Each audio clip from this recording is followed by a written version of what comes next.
ഒറ്റപ്പാലം നഗരസഭയിലെ പനമണ്ണ വായനശാല അമ്പലവട്ടം റോഡിൽ നഗരസഭാ കൗൺസിലറുടെ നേതൃത്വത്തിൽ കുഴിയടപ്പ്. ക്വാറി വേസ്റ്റ് ഉപയോഗിച്ച് കുഴിയടയ്ക്കുന്നതിന് നഗരസഭയിൽ രേഖാമൂലം എഴുതി നൽകിയിട്ടും നടപടി ഇല്ലാത്ത സാഹചര്യത്തിലായിരുന്നു ശ്രമദാനം. വാർഷിക പദ്ധതിയിൽ റീടാർ ചെയ്യുന്നതിന് തുക വകയിരുത്തിയിട്ടുണ്ടെങ്കിലും സാങ്കേതിക അനുമതി ലഭിച്ചിട്ടില്ല. ഇതിനിടെയാണ് പനമണ്ണ സൗത്ത് വാർഡ് കൗൺസിലർ അർച്ചന സജിത്തിന്റെ നേതൃത്വത്തിൽ അറ്റകുറ്റപ്പണി നടത്തിയത്. നഗരസഭയിൽ പൊതുമരാമത്ത് പദ്ധതികൾക്ക് കാലതാമസം നേരിടുന്നതായി കൗൺസിലർ ആരോപിച്ചു. ഒറ്റപ്പാലം നഗരസഭ 37-ാം വാർഡ് പനമണ്ണ സൗത്തിലെ വായനശാല അമ്പലവട്ടം റോഡിലെ ശോചനാവസ്ഥയിലുള്ള റോട്ടിലെ വലിയ കുഴികളാണ് ഇന്ന് അടയ്ക്കുന്ന പ്രവർത്തികൾ നടന്നിട്ടുള്ളത്.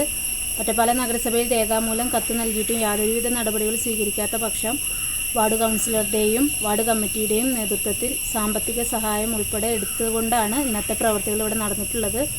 ഒറ്റപ്പാലം നഗരസഭയിൽ രേഖാമൂലം കത്ത് നൽകിയതിനെ തുടർന്ന് ഒറ്റപ്പാലം എഞ്ചിനീയറിംഗ് വിഭാഗം വന്ന് എസ്റ്റിമേറ്റ് എടുത്ത് കാര്യങ്ങൾ നടത്തിയിട്ടുണ്ടെങ്കിലും യാതൊരുവിധ നടപടികളും ഈ സമയം വരെ നടത്താത്ത സാഹചര്യമായതിനാൽ ജനങ്ങളുടെ പരാതിയെ തുടർന്നാണ് ഇത്തരമൊരു നടപടി വാർഡ് കൗൺസിലറുടെയും വാർഡ് കമ്മിറ്റിയുടെയും നേതൃത്വത്തിൽ നടന്നിട്ടുള്ളത്.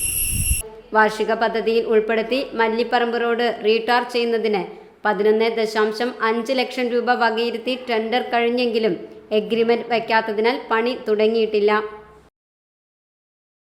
Time kids pre school, Mannannur road, Vaniyamkulam.